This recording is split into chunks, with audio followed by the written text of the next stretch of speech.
Para comenzar con el mensaje del día de hoy, yo creo que Dios trata con nuestras vidas para llevarnos a clamar cada vez con más autenticidad, con menos filtro, como lo decía hace un momento en la adoración.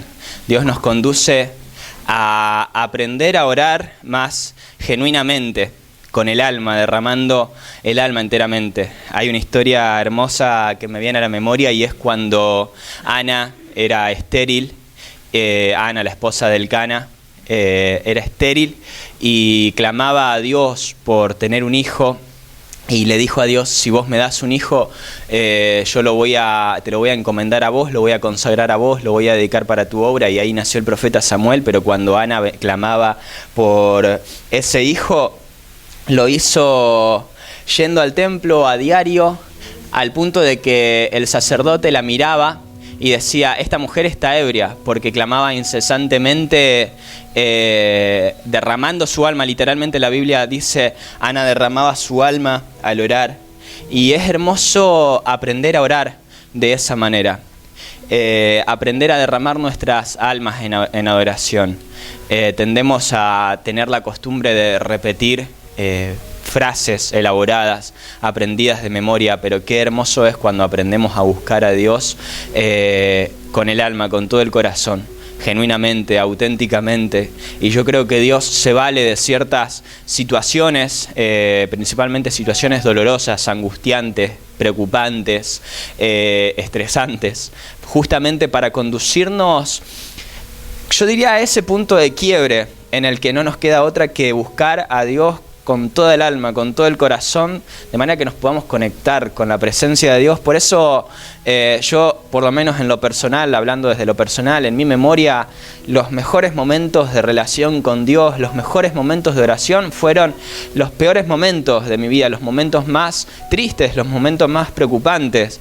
Y yo creo que Dios se vale de esos momentos, justamente de esos valles, porque es donde aprendemos a buscar a Dios con el alma. Y cuando salimos de esos momentos, cuando ya atravesamos esos momentos, inclusive hasta damos gracias a Dios por esos momentos, y lo podemos ver a lo largo de los distintos personajes y las distintas historias bíblicas. Me había puesto a leer tanto las quejas como las lamentaciones de todos los personajes bíblicos, y es hermoso ver cómo prácticamente toda la Biblia está escrita con las lamentaciones de cada personaje bíblico, con la queja de cada personaje bíblico.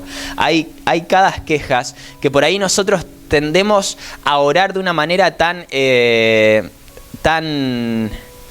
¿cómo decirlo?, tan estructurada, habiendo aprendido, quizá también los que vienen por ahí de la rama católica también tienen muy enquistada esa forma de repetir una oración aprendida de memoria, porque es la forma que tenemos de creer que nos podemos relacionar con Dios, o repetir salmos, o repetir canciones. Por eso constantemente estoy remarcando: cuando adoren, no esperen a que alguien los dirija, les diga lo que decir. No es una frase, no es un cliché, no es una frase elaborada, sino que es necesario que cuando adoremos juntos, que cada uno pueda derramar su alma ante la presencia de Dios, porque algo sucede en ese momento. Los cielos se abren, la presencia de Dios verdaderamente se manifiesta.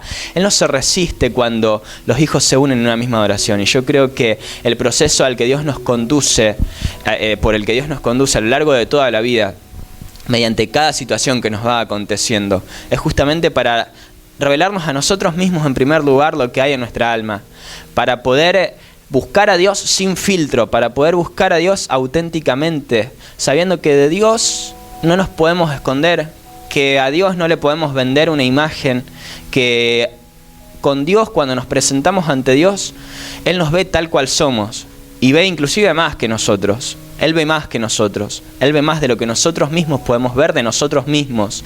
Él nos conoce, como decía hoy, como dice el Salmo: no está la palabra aún en mi boca que tú ya la conoces, que tú ya la sabes. Y es hermoso que Dios nos conozca de esta manera. Y Dios en algún punto también nos conduce como venía predicando estas últimas semanas, a conocernos a nosotros mismos, para así poder conocerlo a Él, para así poder clamar auténticamente, para así poder adorar auténticamente, para así poder adorar, clamar sin filtro, sin miedo, conscientes de que la presencia de Dios está con sus oídos atentos a nuestro clamor, a nuestra súplica, y que su respuesta viene.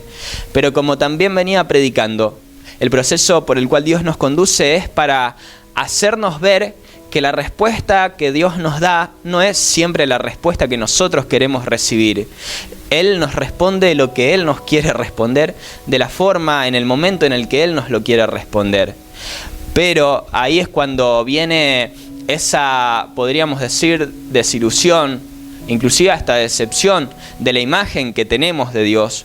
Porque muchas veces en la imagen que tenemos de Dios tendemos a pedirle a Dios lo que nosotros queremos recibir, y como no es lo que Dios nos quiere dar o lo que Él quiere responder, ahí se nos cae esa imagen que nosotros teníamos, ahí se nos cae esa idealización de Dios, y ahí pasamos a conocer verdaderamente a Dios y a su voluntad. Así como el mismo Jesús tuvo que clamar: Señor, no se haga mi voluntad sino la tuya, y llegar a ese punto en el que con nuestra alma podamos clamar de esa manera: Señor, yo quiero esto, pero no se haga lo que yo quiero precisamente, sino lo que vos querés.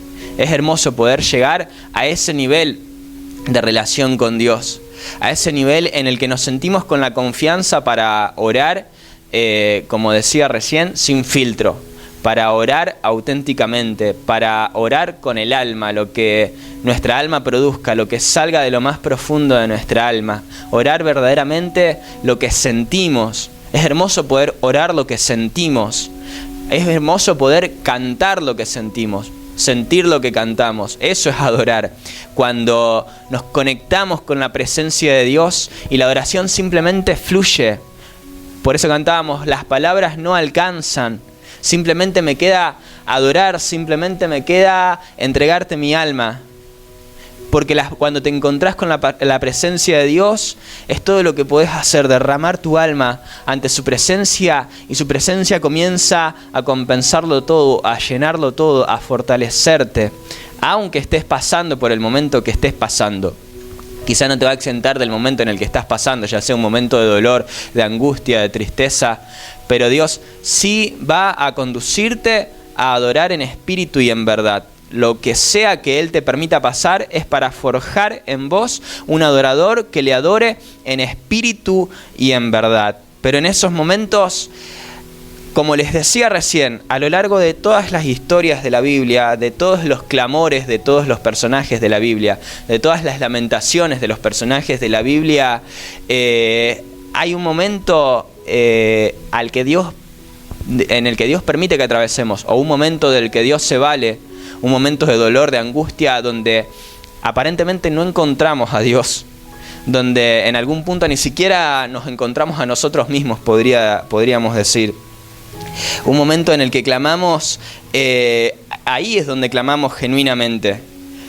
Cuando Dios no trae respuesta, cuando clamamos y Dios pareciera que o se olvidó de nosotros, o no sabe lo que nos está pasando, o no sabe lo que necesitamos. Esos momentos son hermosos, porque más allá del dolor, del enojo, de la tristeza que podemos experimentar en esos momentos, es donde verdaderamente oramos con el alma.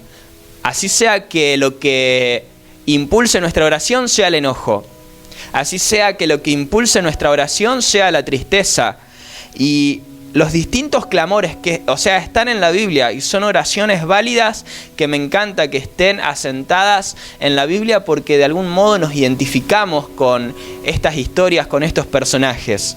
¿Hasta cuándo, Señor? ¿Me olvidarás para siempre? Salmos 13:1. Dios mío, ¿por qué me has desamparado? Salmo 22:1. Y el mismo Jesús, años después, volvió a repetir la misma oración colgado de la cruz del Calvario, a punto de morir. Elí, Elí, lama sabactani. Padre, Dios mío, ¿por qué me has desamparado? Porque está lejos de mí tu respuesta, clamaba David. Mis lágrimas han sido para mí pan de día y de noche. Salmos 42:3. Los salmos son una ensalada de estas lamentaciones. De hecho, la Biblia inclusive contiene un libro denominado Lamentaciones, las lamentaciones de Jeremías, un libro en el que Jeremías se dedicaba a lamentarse. Jeremías respondió al llamado de Dios, Jeremías ejerció el ministerio que Dios le encomendó, profetizó lo que Dios le daba para profetizar, pero lo hizo con tal dolor. La vida de Jeremías, cuando te pones a ver la vida de Jeremías en parámetros generales, fue tan triste, tan dolorosa, siendo que cumplió el propósito de Dios, siendo que cumplió el ministerio, la obra que Dios le había encomendado.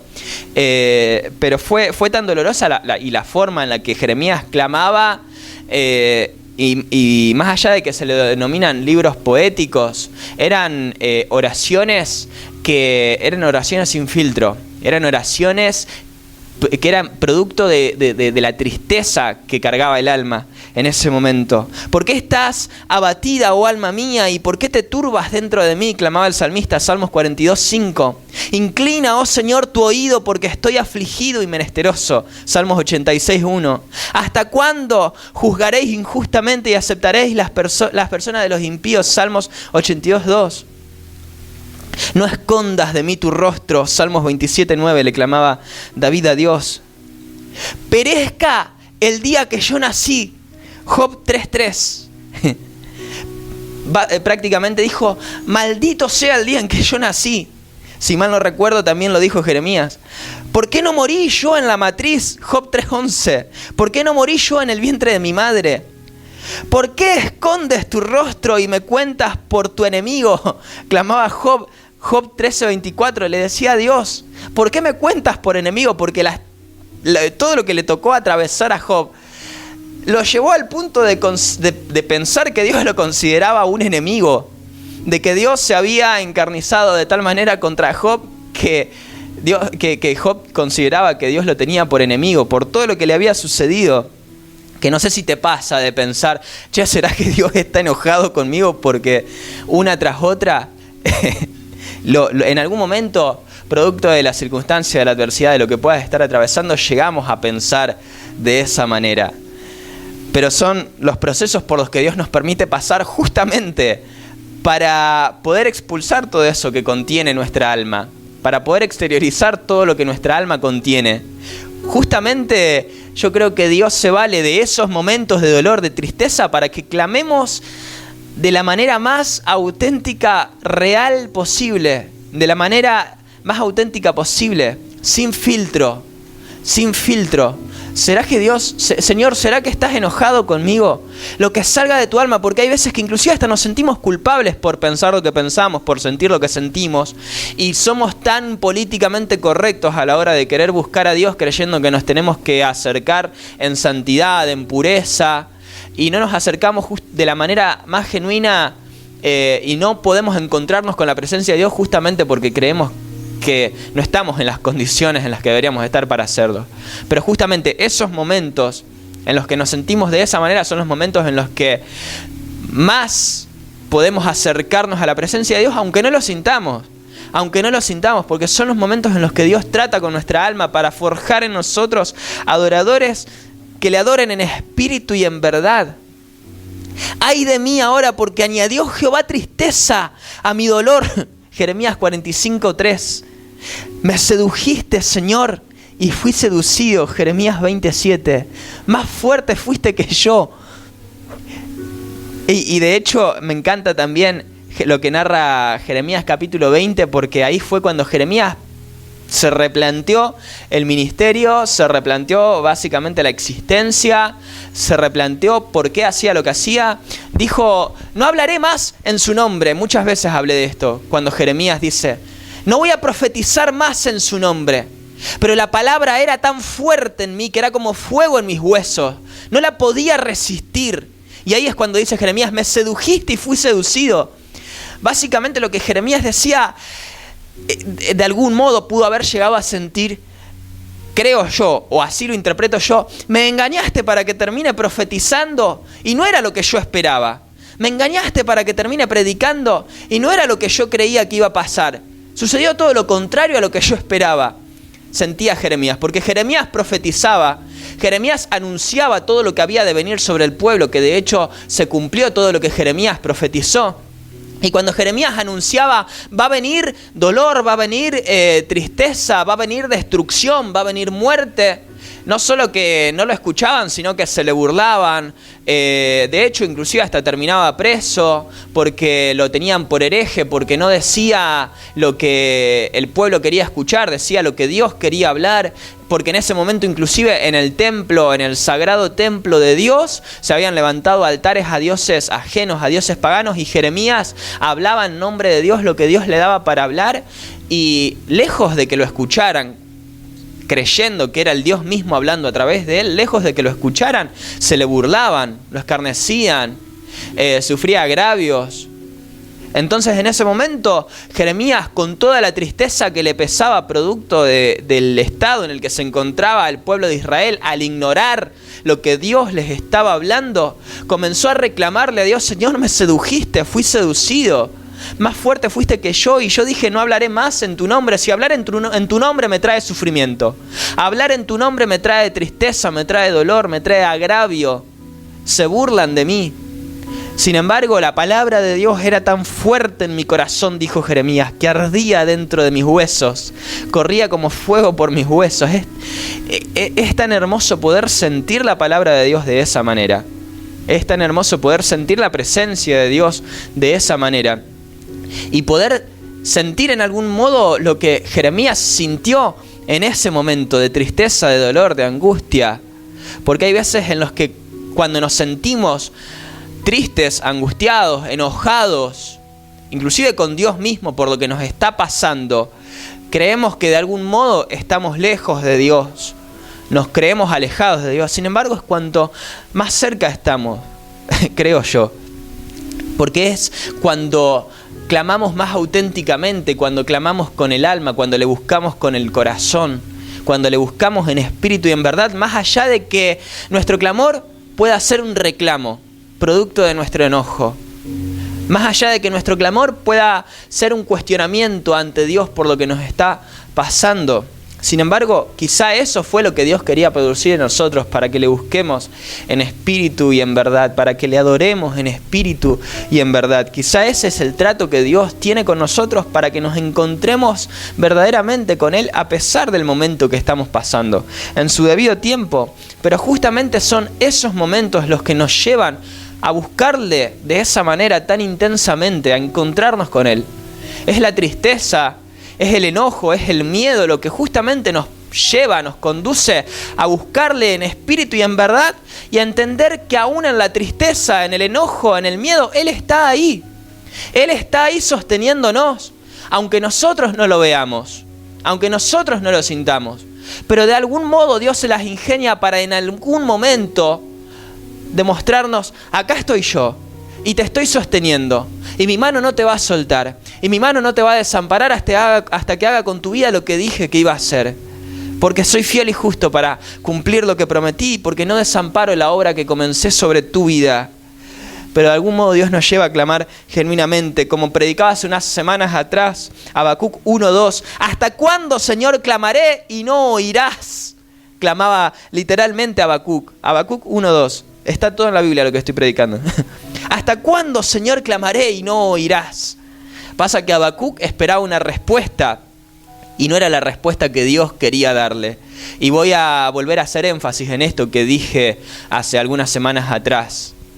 De algún modo Dios nos lleva a orar y nos prepara para recibir la respuesta que Él nos quiere dar, y no lo que nosotros queremos que nos responda.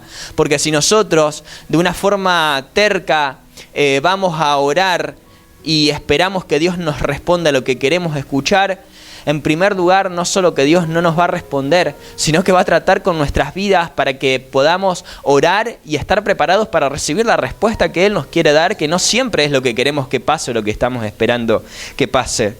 Porque Habacuc clamaba por el estado en el que estaba el pueblo de Israel y esperaba que Dios responda con salvación, que Dios revierta ese estado de destrucción que el pueblo de Israel estaba atravesando.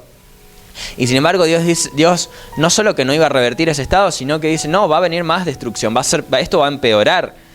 Y Habacuc le reclama inclusive a Dios, ¿por qué ves a los menospreciadores y callas cuando destruye al impío? Sin embargo, Dios había permitido que los impíos vengan y destruyan a su pueblo. Y ahí después Habacuc cierra su libro, como predicaba hace unas semanas atrás, declarando, aunque la higuera no florezca ni en las vides haya frutos, aunque falte el producto del olivo y los lagares no den mantenimiento, con todo yo me alegraré en Jehová y me gozaré en el Dios de mi salvación, aunque la respuesta que Dios me dé sea contraria a la que estoy esperando.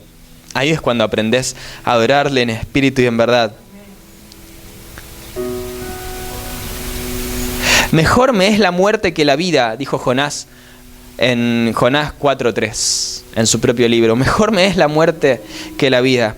Porque la mayoría de estos hombres, profetas, hombres de Dios, que Dios usó,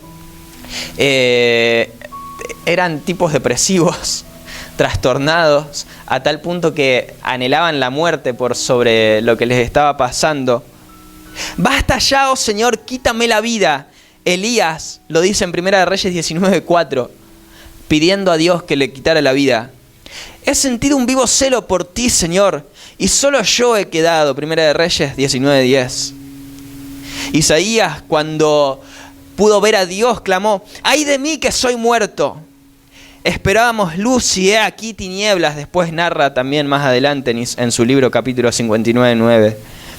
¡Ay, Señor Jehová, destruirás del todo el remanente de Israel! Ezequiel 9:8, reclamándole prácticamente a Dios. Algo totalmente contrario a lo que él esperaba. Le reclamaba a Dios porque Dios estaba haciendo algo totalmente contrario a lo que él esperaba. ¿Por qué has afligido a tus siervos? Moisés clama en Números 11:11.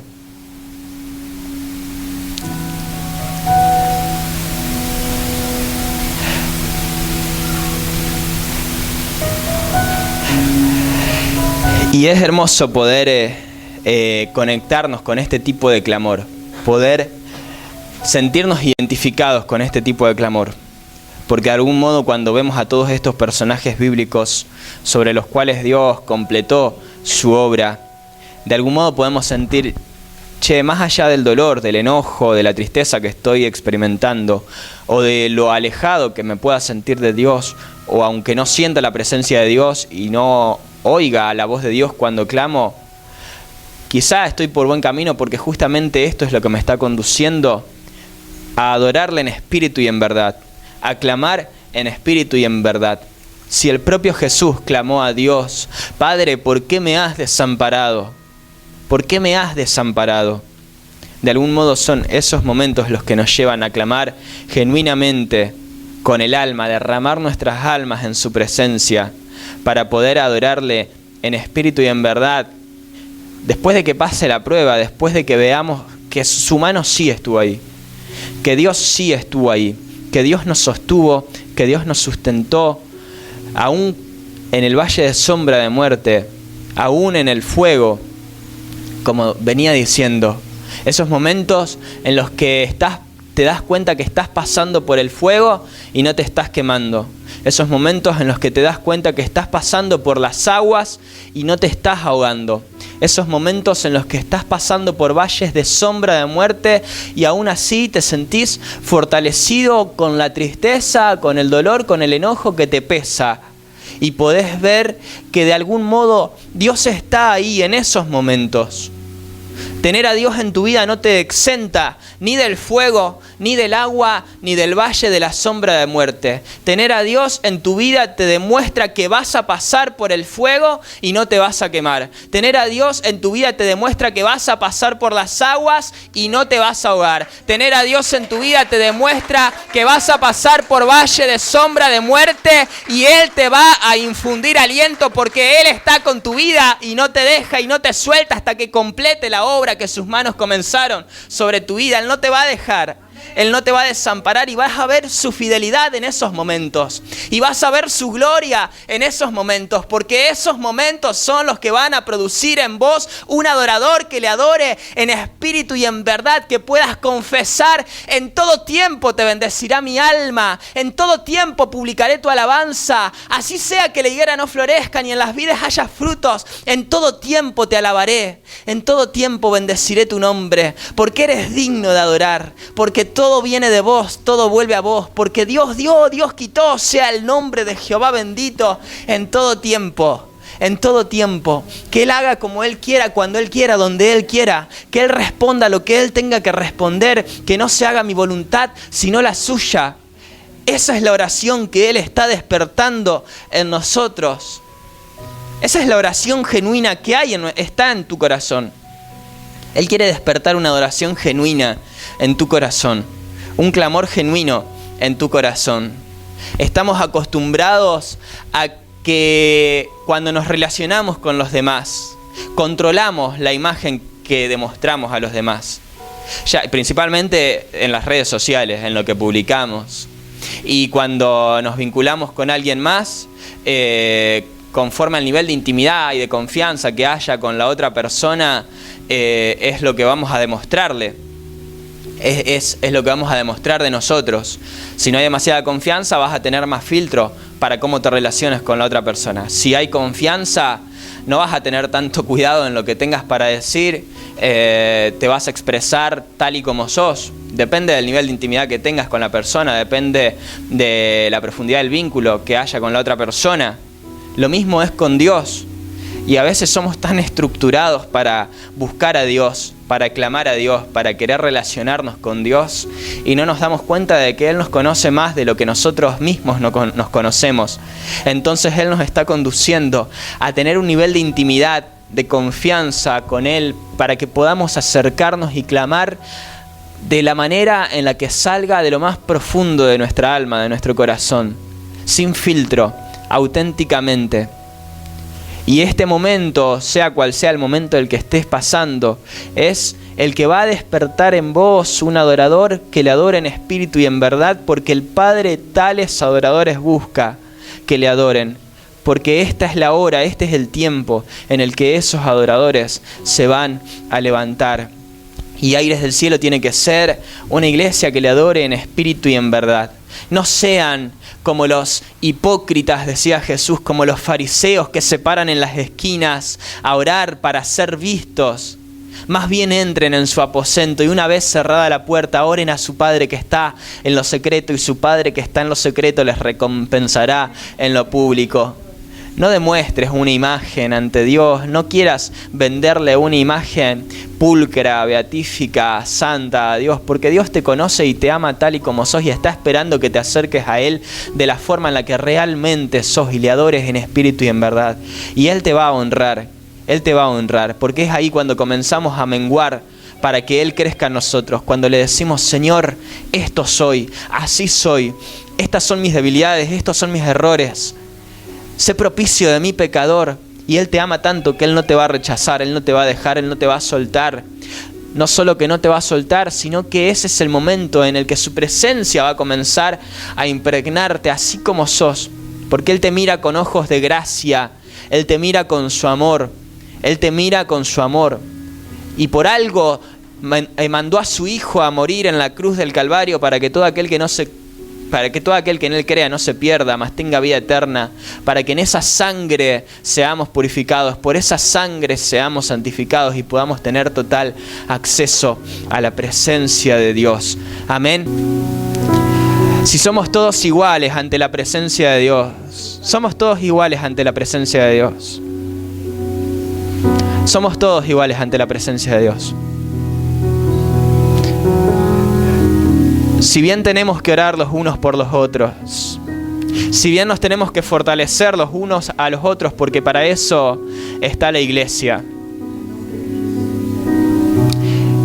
Es tan hermoso cuando entendemos que la presencia de Dios mora dentro nuestro y no dependemos ni de un pastor, ni de un cura, ni de un profeta, ni de un apóstol. Sí, es hermoso lo que podemos recibir y aprender de todos esos ministros de Dios. Es hermoso, pero es más hermoso lo que podemos aprender cuando la presencia de Dios inunda nuestros corazones. Cuando nos acercamos confiadamente ante Él y podemos encontrarnos directamente con Él. Él está en este lugar, su presencia está en este lugar. Su presencia está en este lugar. Yo estoy aquí, dice Dios, yo estoy aquí. Yo no te suelto, yo no te dejo, yo no te desamparo y no me olvidé. Y no me olvido de vos. ¿Se olvidará la mujer del hijo que dio a luz? Aunque ella se olvide de él, yo no me olvido de ti si te tengo esculpida en la palma de mi mano. Porque sos tan importante para mí, que envié a mi hijo unigénito a morir en la cruz del Calvario para que no te pierdas y tengas vida eterna. Si aún cuento las aves del cielo y ninguna de ellas cae sin que yo lo sepa, dice Dios, ¿cómo no voy a conocerte? ¿Cómo no me voy a acordar de vos? Si aún tus cabellos tengo contados. Si así también cuento las estrellas y las llamo por su nombre.